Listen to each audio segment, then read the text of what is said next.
Earth below me, sky above me, fire within me.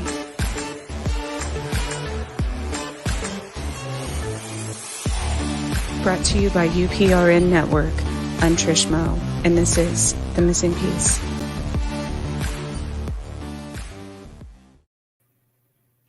Good evening. I'm Trish. It's Mo Monday. Again, it's Crazy Monday. We are broadcasting live from New Orleans, 105.3 FM and UPRN Radio Network. It's Monday again. And I want to thank Carnation, first of all, for sponsoring this hour, and all of our listeners as well for showing up. So my guest and I'm super excited to have you, Eric Erickson. He is a writer, host, award-winning filmmaker and actor. He was a journalist for the Chicago Tribune, Roswell Daily Record, numerous other newspapers and magazines, media outlets, co-authored nonfiction books on historical topics, the Civil War, Old West, and Viking culture, founder of Viking Dog Entertainment, a Los Angeles-based film and publishing content creator. And one of the biggest things that drew me to you was also raises money for wolf rescue in North America, which is a huge passion of mine as well. So welcome, Eric. It's very nice to meet you. Thank you. When you run it all together like that, I feel like I've done too much. I didn't even read. I only got through like the first paragraph. I haven't even read all of it. I mean, I started reading some of your books, and I read up on your latest film that came out, Truth. Is that correct? Right, yeah. And I'm like, man, I'm glad I invited you, because I was going for the wolf thing. I'm like, I opened up a whole other factor of coolness here. So I'm excited. Man, so you're we talked about this. You're on the East Coast, correct? But West Coast. Or East Coast. Sorry, West Coast. Yes, California. Yeah. Mm-hmm. So kind of tell us where it began, I guess. I was born in a log cabin years ago. No, I mean, where do you start with that? It's been 87 years. It feels like it's someday. It's only Monday. Sorry, that was totally a Titanic quote. Probably misquoted for that matter.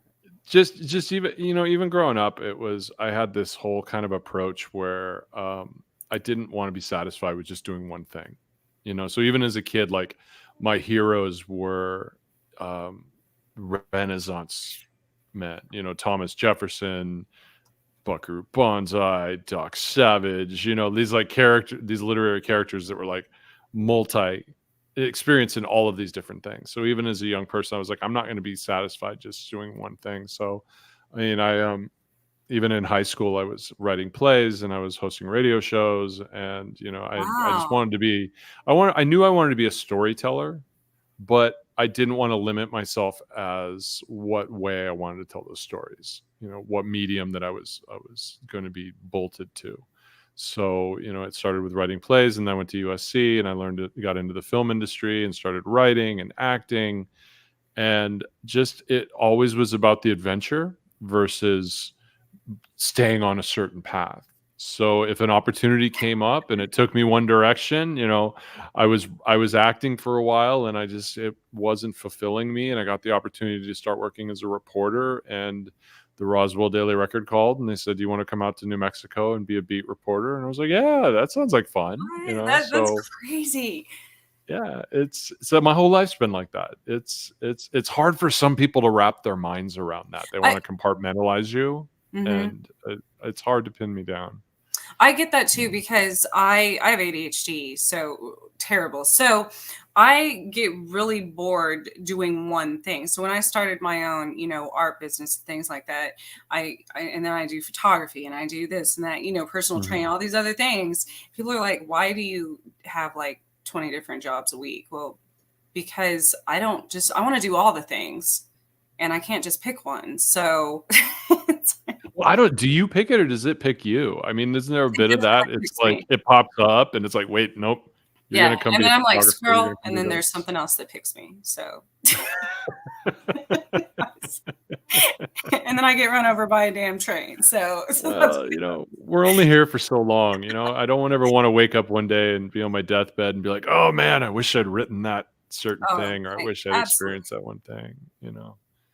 So time is and I fleeting. think that's what was really impressive. Also, if you visit your website, you've got a complete variety of, like I said, the workout apparel that also contributes to a good cause. That's a big deal, representing physical health and things like that, as well as the variety, I guess, of your, being a writer and artist and stuff myself. A lot of artists or writers stick to one specific genre or theme or whatever, their entire career kind of, and yours are pretty different. So what? Oh, and I've almost forgot about your podcast. I don't know how I could forget. Yeah.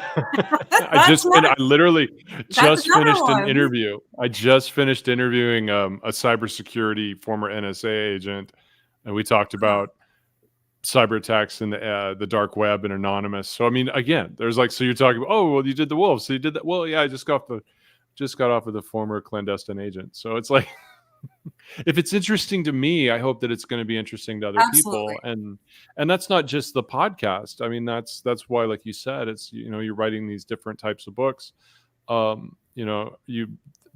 mentioned the nonfiction ones that I've done. And then, then I wrote Ascension, which is like it's kind of it's been compared to like a Dan Brown metaphysical type of book about, the afterlife, but it's got adventure and it's kind of a Clive Cussler kind of attitude to it. And then I have a book that starts dropping next week that's a traditional Western that's just kind of the old school Man with No Name, Clint Eastwood page turner. And again, it comes back to, if it's interesting to me and there's a story to tell, I want to find the medium that lends itself to that story. So, and that's with the podcast too, is like every episode is something that's interesting to me, and that's a story that I think other people will find interesting to them. And the name of your podcast is The Open Highway. Correct. Yeah. I didn't know. And I will put that, I put that in the link is on my page as well. So, how do you come up with these, for your fiction ones? What's the inspiration behind them?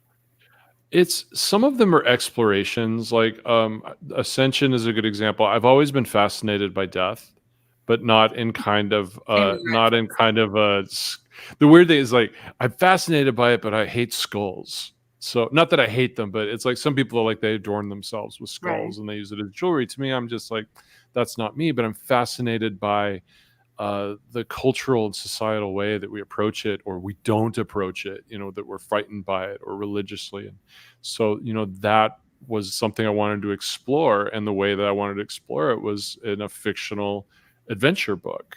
So it just kind of lent itself to that, and I'm a big fan of the Old West. And it's like, well, of course, if I'm going to enter into that, I'm going to write in the classic Western kind of way. So it's just really like how it lends itself to the story that you want to tell. That kind of well, and the reason I ask is because the different themes of your books obviously have a lot to do with, the characters, like you said, the metaphysical world or paranormal or things like that. So have you ever, as far as yourself, are you, clairvoyant, intuitive, things like that? I'm not. I'm more. I always kind of joke I'm like Mulder. It's like I want to believe, but you really have. I'm very skeptical in like the logical base of it. But I'm always open to having that discussion, which I think is part of the problem in our society. Is even people that don't necessarily believe in everything, they don't open themselves to at least have the discussion and entertain the ideas and have fun with that.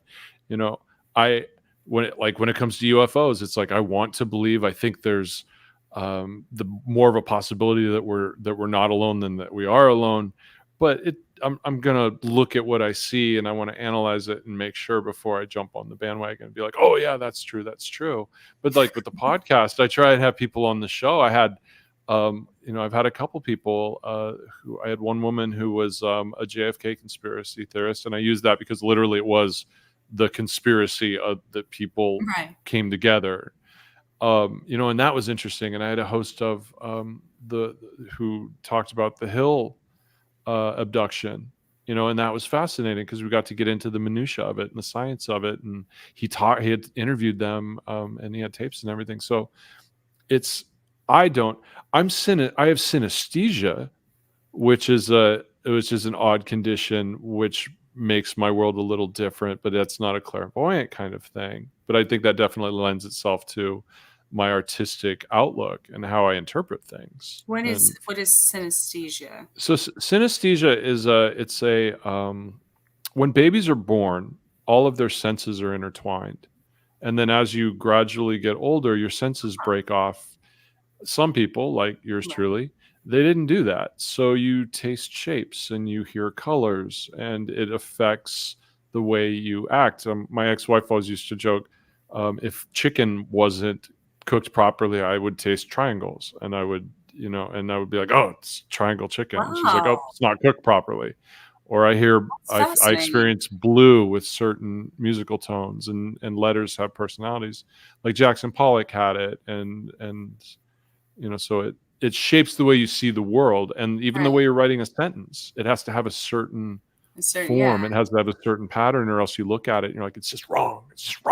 Well, and I think that goes back a lot to our programming, because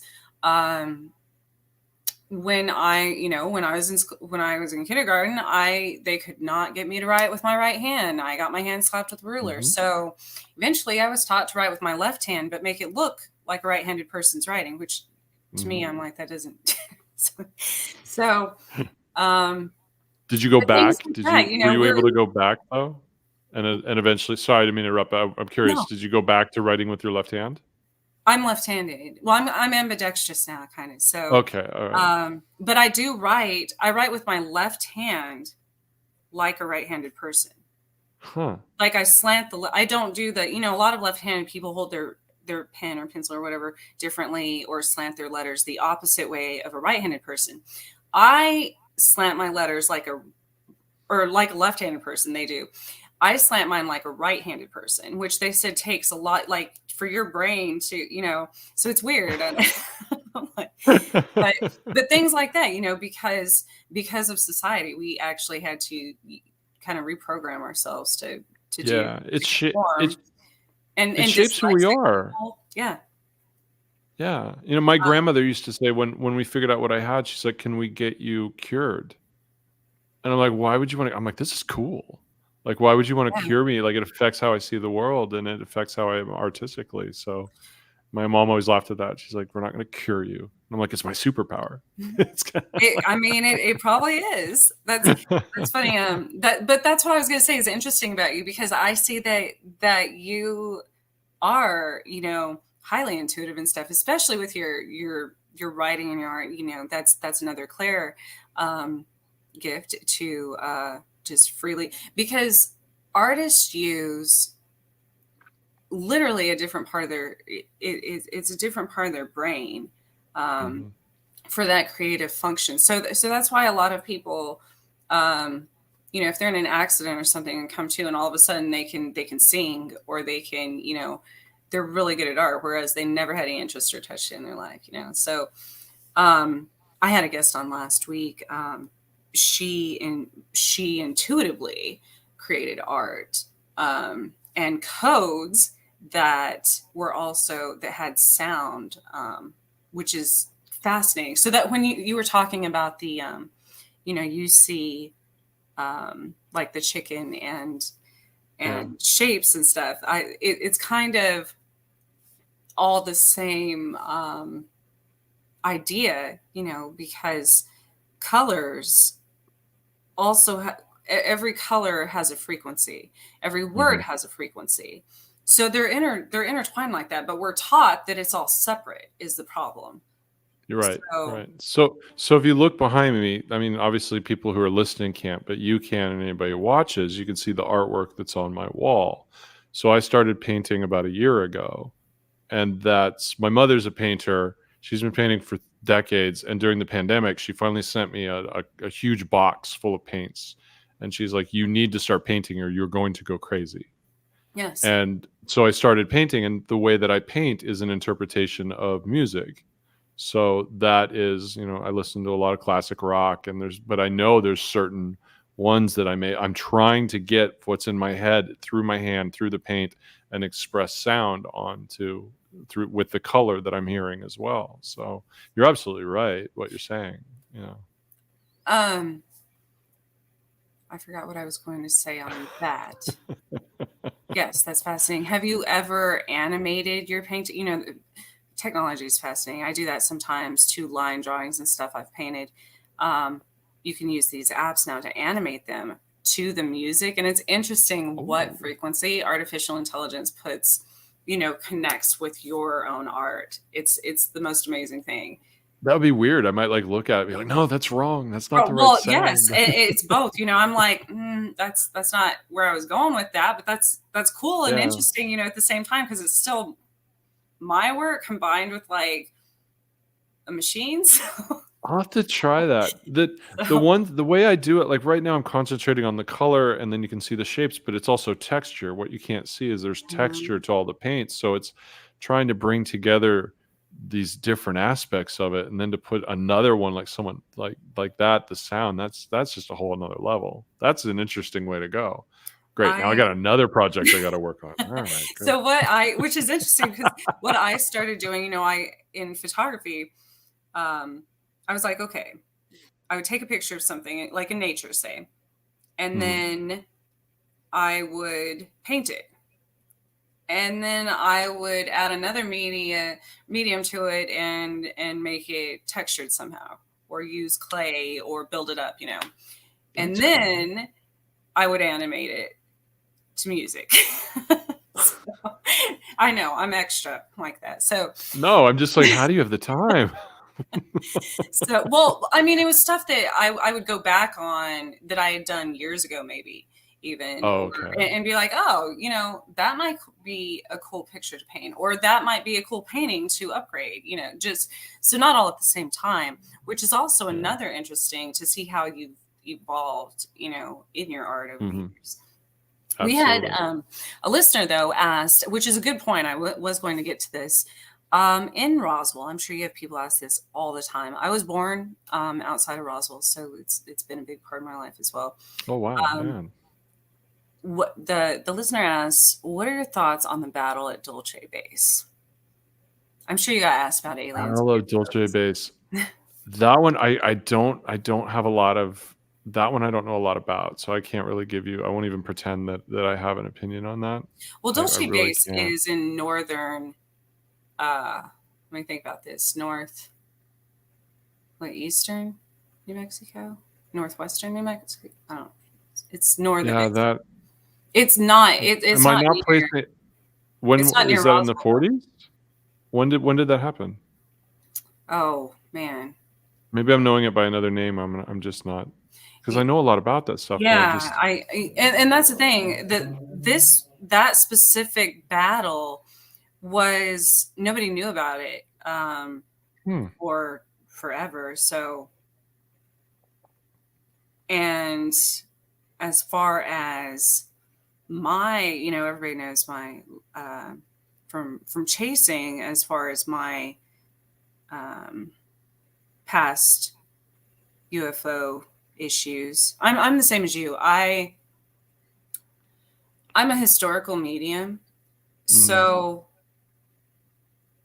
the fact-based part of me and logical part of my brain, every time, even from the time I was younger, when I would see spirits or get messages and things like that, I'm like, what? No, that can't be true. And I would have to confirm it numerous times in different ways, as well as have research to back it up and things like that before I would believe it. So I'm I'm the biggest skeptic on things. It's funny. I do like the historical part of it. When it comes to UFOs and I love historical inaccuracies or historical things that shouldn't exist. Or I love to watch. I will admit, I love to watch Ancient Aliens, and there's always the part where I'm watching. I'm like, okay, well that's not true. There's no way. And then there's a few where I'm like, well, that maybe, or having to explain these things. Like I'm a big fan of Oak Island. I read the Reader's Digest article when I was a kid too, and when they finally when they bought the property and they started the show, like I was glued to it. I don't know what it is. I'm like, but something's up. And my ex-wife I'd be watching. She's like, it's a hole in the ground. And I'm like, no, it's so much more than that. There's so much more to it. Is it the Templars, or is it, American treasure, or is it the Persians or the, well, and that's what's interesting with how I got so interested, because spirits and stuff and cryptids, whatever in my life, I grew up in the mountains, were always part of my life. So it wasn't anything new or exciting. I mean, it was exciting. Not really, because it had always been there. It wasn't something I was searching for. It was just how my life was. And so once I started getting messages of historical events or accuracy or things that had never been reported. A show will come on. Spirits will show me this too. My TV will pop on in the middle of the night, and because I don't normally watch TV. So if something comes on my TV, I'm meant to watch it, or it's a message. And so it'll come on, and there'll be a part that I'm like, that's not right.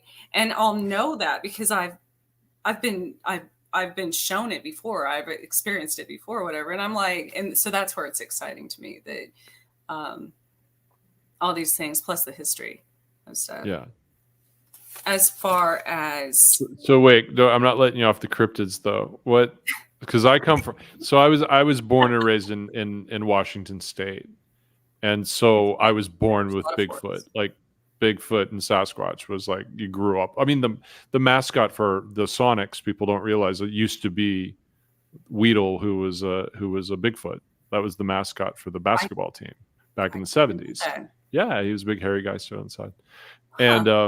And when you grow up in an area like that, you believe, because you go out in those woods and you get lost and you're like, totally, I could, even to this day, I'm like, of all of the cryptids, one of the ones I probably most believe of a possibility would be Bigfoot or something, a Yeti or a Sasquatch or something like that. So definitely that's it's one I kind of pull for. That's one I'm kind of like, I'm hoping that one's real. And I'm hoping we get some proof. It's kind of like the ocean. They discover different species that we've never seen before. All the time, science does. Even in other countries and forests and stuff, there's other animals discovered that have never. They're like, what is this? Yeah. I just read about.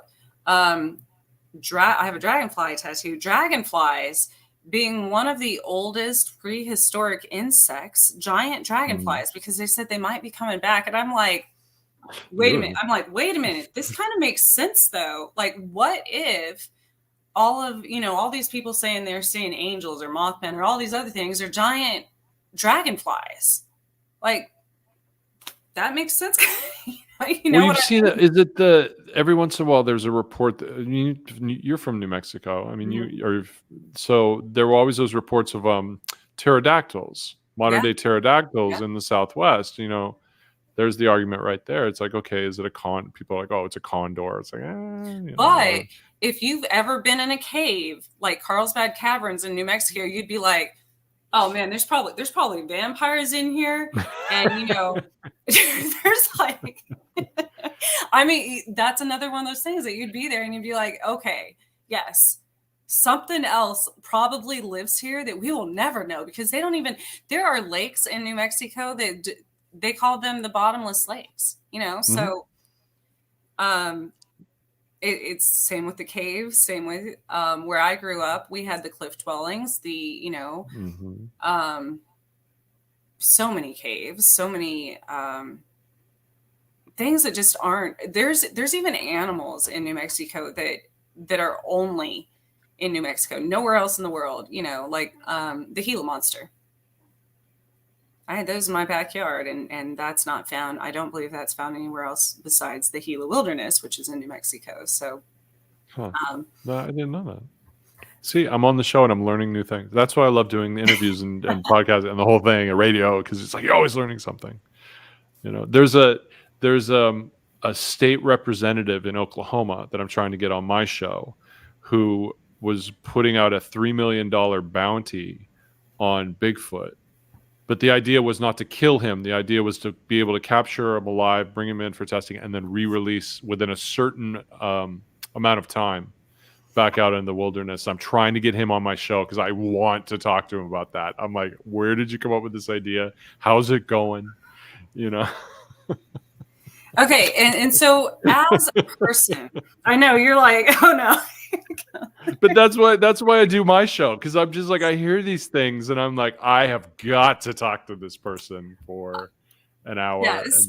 And just I sit have them down. been, I have weird stuff. So I've been experimenting on stuff, even by doctors and stuff, my entire life for multiple reasons. And that's how I feel. Maybe that's it's not going to go well. Maybe maybe it's like telling a kid they're going to get shots, and you're like, it's fine. It's not going to hurt. Yeah. It'll be fine. It's just a giant needle. They'll probably hold you down or going to the dentist or something. You're like, it's not. It's no bright lights, like strap you to a chair.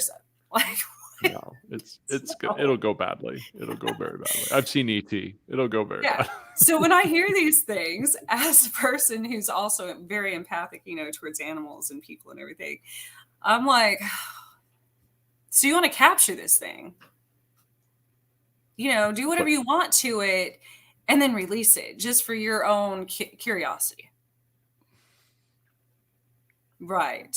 So how would you like that? You know what I mean? Like, yeah, exactly. But then people have a problem with alien abductions, and I'm like, and I have argued this because of my abduction experiences. People argue that there's some that have never had an experience that would love to be abducted and beg to be abducted all their life. And I'm like, okay, till you see the predator or something, you might change your mind, doing something you don't want them to do. But anyways, that's like, people ask me why the positive and negative experiences with that. And I'm like, well, you have to come to terms with it. If you can't stop it and you can't keep it from happening, and you can't, what I mean? So I'm like, I think of it as us dissecting frogs in science class, or people having cattle to farm and raise and eat, or like chickens for eggs or whatever, because farmers don't have an issue with their cattle. They love their cattle. They raise them for that. But it's not like it's anything against the cow when they're going to kill it to eat it. It's just, it's a circle of life. Well, and there's always something bigger on the, Yeah. I mean, Neil deGrasse Tyson has the whole idea that why would another race be interested in us? How full of our ego we are to think that another race, another civilization will want to come here and deal with us. And I'm kind of I'm like, why? I think we're fascinating, and it's like it's like we're a big reality show, and it's like you're going to come in and you're going to be able to find out whatever you want. Right. But then you have the stories are they always seem to be one or the other end of the spectrum. They're either at one end of the spectrum where it's experimentation, and there's the whole joke about the probing and, all of that, or it's somebody at a trailer park that gets kidnapped, or, that whole thing. And then at the other end of the spectrum, there's the breeding aspect of it. That's their what? That's true.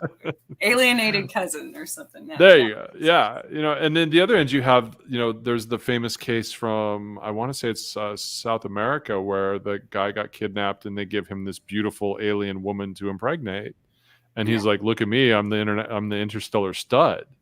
So it's, there's never, I want the one in the middle where they sit down and play poker with you or something, right. and just, have a beer and say, what's going on?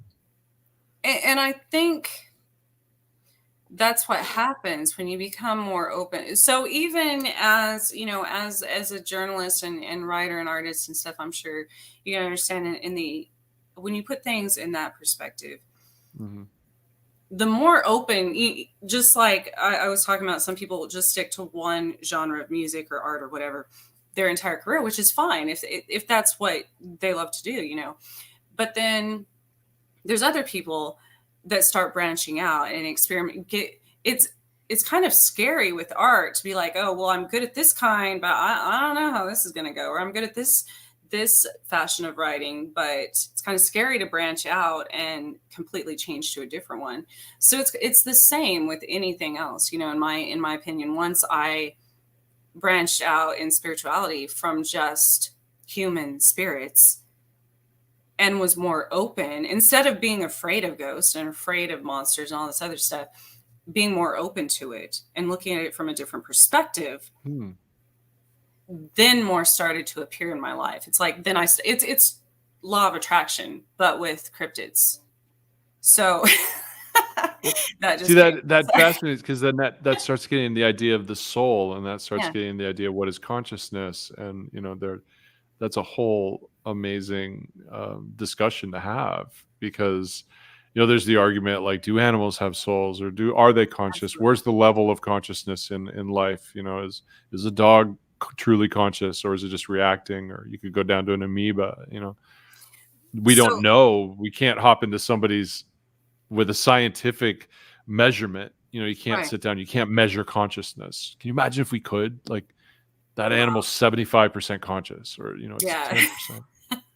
And people do try to measure consciousness as far as in the spirit world, because there's energy that's just residual, that's not necessarily conscious.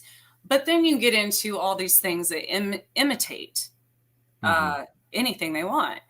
I mean, you could argue that scientifically that a virus has a conscious if you wanted to, you know what I mean? Because it evolves. You could argue that, and we've seen superhero movies that they do. Some of them aren't superhuman. Last couple of years, we have to wonder about just life in general. Yeah. But you could take it. You could almost, to take a dark spin on it, and I guess it's the the writer in me, is to then go, okay, well, then as a human being, would we then look at a human being and say, oh, well, that human is only 80% conscious, or they only have an 80? Okay, are they less of a person? Then do we start being prejudiced against a certain group of the population because they aren't what we consider a fully conscious person? That's a dangerous path. And I think, and that's why I try to tell people, because I think once they can relate it to a field they're so passionate about, as far as like paranormal, when you start relating it to spirits and cryptids and stuff, people are always like, Trish, why everywhere you go, you have all the evidence you want if you want. Or like my friends, when they're around me, they're like, something, you just have like random stuff like running around your house and fairies and all this other, that are witness to this stuff. And they're like, why does that happen to you? I'm like, well, for one, I didn't ever have a specific expectation of how a spirit should look, act, nothing. I wasn't, because I grew up, I was pretty much, living under a rock half my life. So I wasn't exposed to the outside world in that manner. But, so it's kind of the same with people, because I don't see spirits or cryptids or anything as different. I don't categorize them as different like races. I'm not prejudiced to Bigfoot or gargoyles or whatever, I just see them all as something, as beings, as As as life energy forms, and like they're just souls, life. as souls that to communicate with.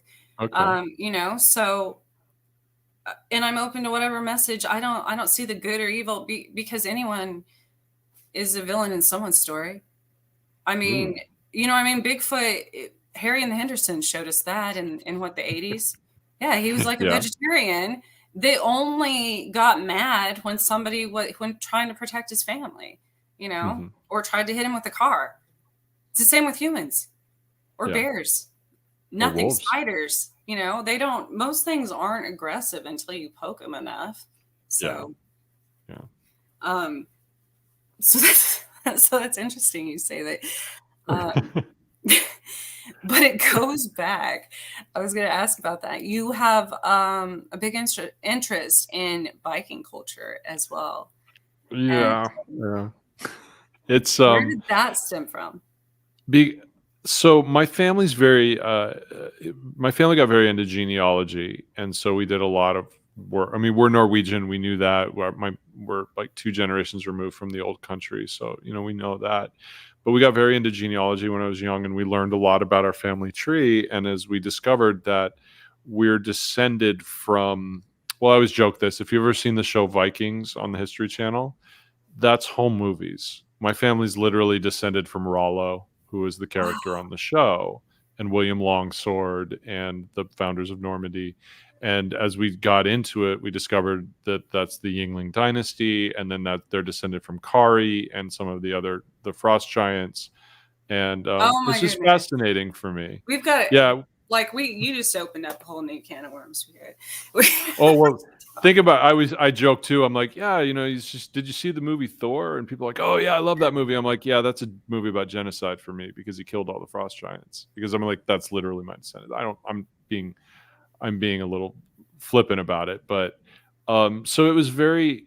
I think the reason is because I'm an agnostic. I'm not a Mhm. religious person, so I take my family and my family tree very seriously, because all of these sacrifices that have been made, all of these people who have died, all of these people who have struck out on adventures, so I have the opportunities that I do. Who would I be not to take advantage of thousands of years of sacrifices? So my 100 years on this earth are valuable. Yes. And I absolutely agree with that. But I was going to ask you, so do you believe in and reincarnation doesn't even have to be religious in any way. Do you believe in that people can have multiple past lives, not in the same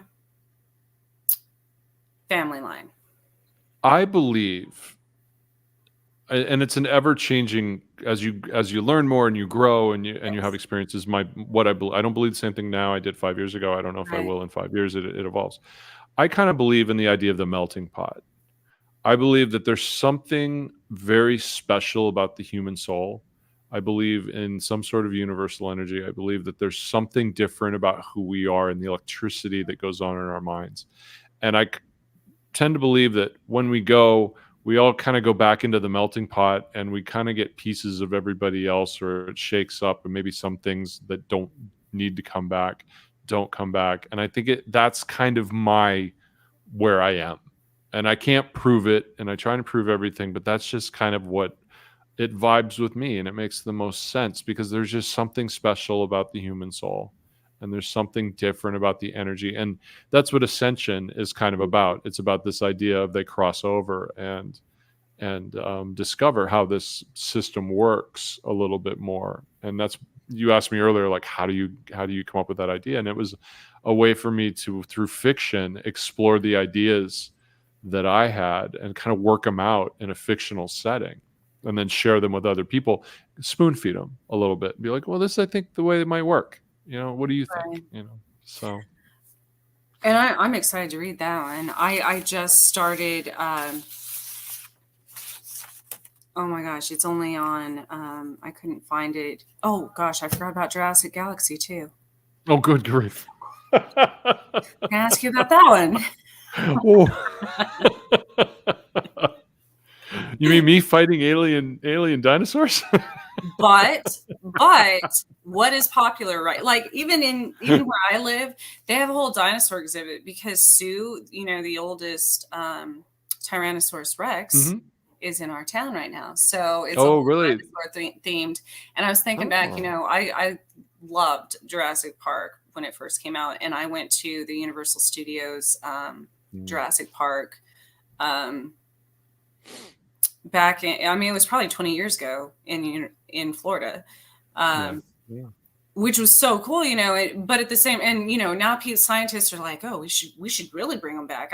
I've read articles. They're like, this could, there are scientists arguing now this could happen. And I'm like, let's not trip over our egos here and realize where we're at on the food chain. Okay. I mean,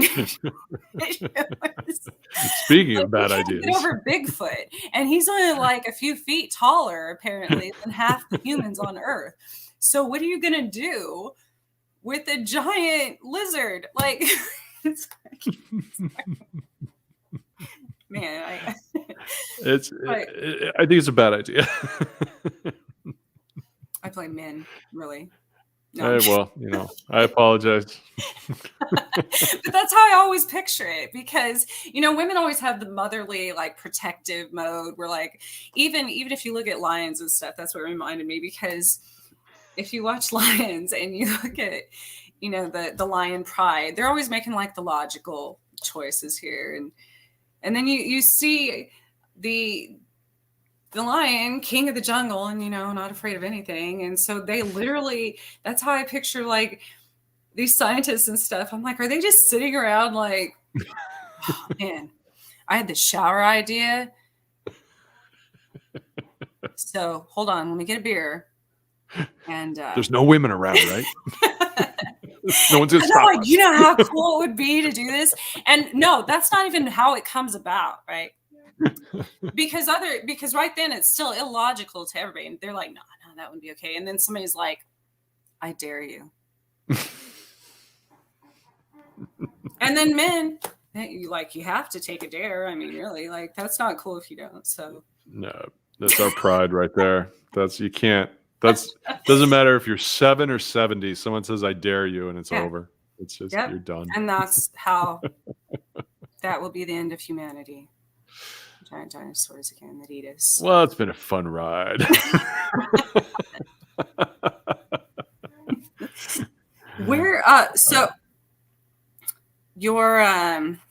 Where can people find you on the open highway? Before we run out of time, I want to get your information out, because there's so much cool stuff that you do. Oh, thank you. Well, the open highway is on all major platforms, Apple, Spotify, pretty much everywhere. So, you can find it there. We're also on Instagram, Open Highway Show. Viking Dog Entertainment is kind of the overarching company, like you mentioned. So it produces the show. We also do content. We release Truth and a couple other things. So Instagram, vikingdogentertainment.com.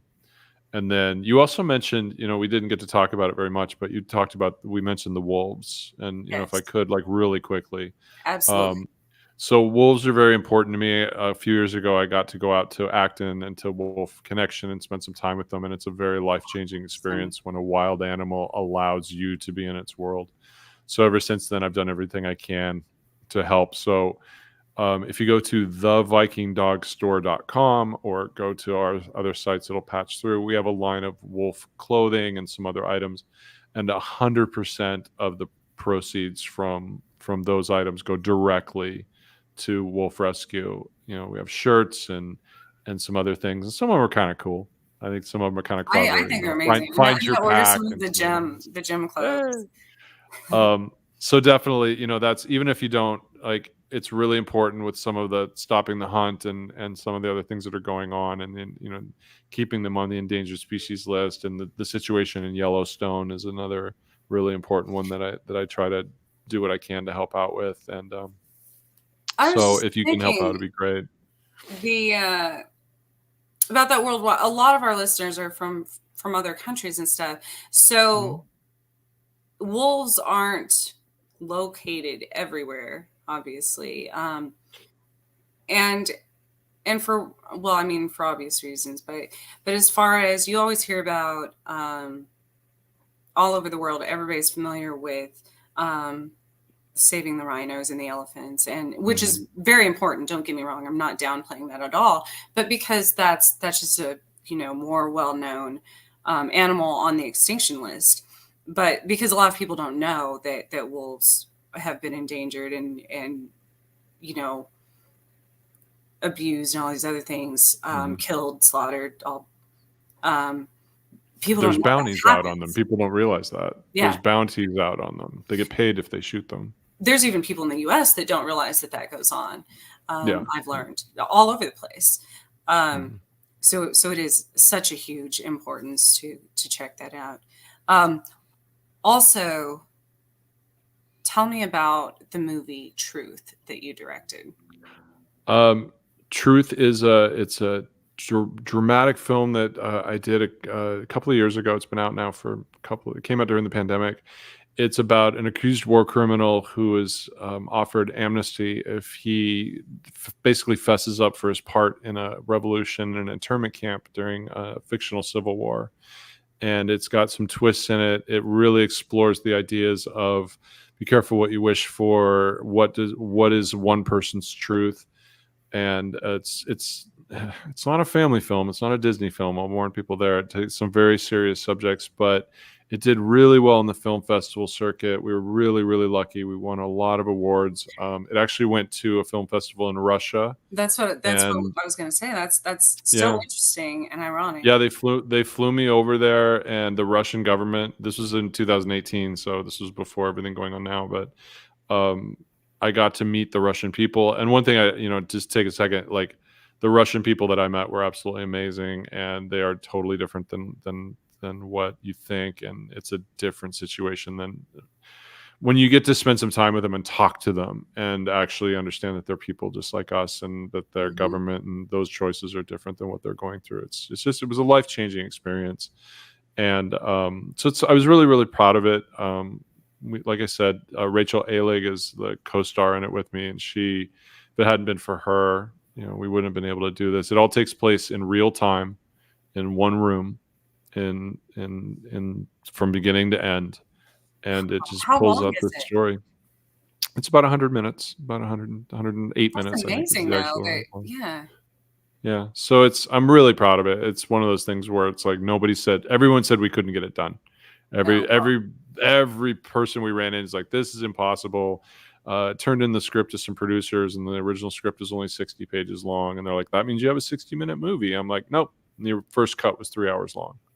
So we went in and we cut it down and really tightened it up. And it's really one of those movies where I hope people watch and have a discussion afterwards, and be like, these are the themes. So it's available Amazon and Tubi and all the different places, Blu-ray, DVD. There's links. If you go to Viking Dog Entertainment, there's links to it. And I'm just anybody who wants to have a discussion and is willing to go down some rabbit holes, I think you'll enjoy it. So, since we're almost out of time, and you don't have to answer me now if you don't want to, I have some very philosophical connection, especially being on this network, because but people in mind that I know would love that and to have a discussion. So would you be willing to come back? Because I can have multiple people, I believe in StreamYard, that at once. So you could come back and answer our questions while we have a discussion about it. That'd be amazing. I think that would be amazing. I love talking. Absolutely, that'd be fun. Especially if people had specific things they wanted to mull over, or Q&As. I love them, especially when people are like going back and forth. We would really have to cut it back or make it like a 10 series thing, because the people. I mean, this is how it goes with everybody I know. We end up going on like, I'm like, my brains never stop. So there needs to be a mediator or yes, somebody like a referee, someone keeping us online. No, that would be fun. That would be fun. Absolutely. After my own heart. That's funny. Yes, because that's what he does too. That you met Joe before we came on. Yes, and that's what I love about this, is all the different, being able to respect and at the same time stop and kind of look at everything from a different perspective. And that's the amazing thing about movies and books and art and everything that makes you think about something that you never thought about before, from someone else's, especially when you do like a cultural immersion thing, like in Russia. I studied in another country when I was younger, and it was the same thing. I was like, wow, nothing I thought was factual about that. We do that in our own countries, for that matter. People think that New York is just all city. I lived in upstate New York, and it's beautiful. It's little villages, small towns. People are amazing there. It's not the hustle and bustle of the city. You go to California, it's not all city, but I live in the middle of LA. And there's deer, and I go to bed with I hear owls when I go to bed. There's a winery across the street from my house. Wow. And I'm in the middle of Los Angeles. So that's preconceptions. And people think that Kansas, we're all like little bumpkins that, well, okay. I mean, I'm not as refined as most probably, so I can't represent Kansas very well, but it's not all, it's not all farmland. New Mexico's not all desert. I lived in the mountains there. So it's absolutely, even in our own backyard, how many people actually know how I haven't even began to visit all the places in my own city that are fascinating to me, nor do I even know about half of them, because we don't ever look in our own backyard. So, where are you? I'm in Kansas. I'm in Topeka. Oh, you're in Kansas. Oh, wow. Yeah. There's so much there. I've driven through that state so many times and stopped. And I discover more and more all the time. I'm like, wow, aside from Superman being from here, I mean, there's so much history. I mean, even Civil War, things like that starts in Kansas. And, I mean, it's the heartland. So it makes sense. The West, Route 66, all kinds of things besides just Dorothy and the Wizard of Oz came from here. So, but I think we are running out of time. Joe hasn't kicked me off yet. He's probably. Yep, he said, say bye-bye. All right. So there we go. I'm going to have you on again after I collaborate with people to watch this, to watch Truth. I advise. I hope our listeners do, enjoy all of your, I'm almost through the first book I downloaded and going to be obviously diving into the other ones as soon as possible. So I would like to have you back on, but thank you so much for joining us. And thank you. It was a blast. I had a lot of fun. It was. And I hope, I'll list all of your information links below too. And then you can follow Eric on, again, what your link one more time. Hit me up. I like Instagram because it's a friendlier place. So start your adventure at I'm the Angry Viking is my handle. And if you go there, you'll find me and you'll be introduced to my entire world. So the Angry Viking. Try it there. Okay. Yeah, that's me. All right, Eric. Well, thank you so much. And listeners, thank you for joining us. Good evening.